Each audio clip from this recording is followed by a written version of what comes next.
that a fair description? Yeah. Well, I'm in the SNP in a sense, not of it at the present time. This has got nothing to do with £500 either way. This is a ridiculous argument. This is about the question of whether Scotland remains part of a state which is in its final stages of imperial decline. And all my life,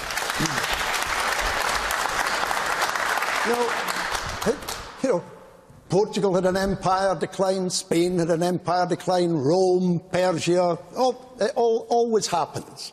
And we are now at the final end of the decline of the English/British Empire.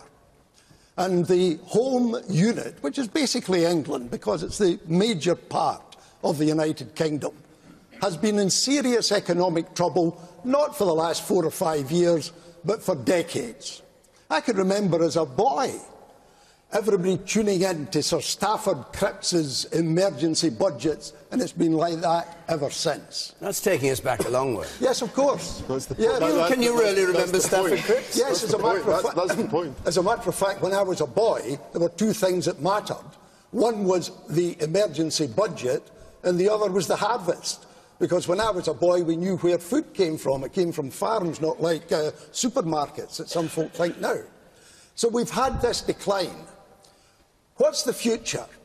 At the moment, we are heading, if we stay in the United Kingdom, for a national debt of £1.5 trillion.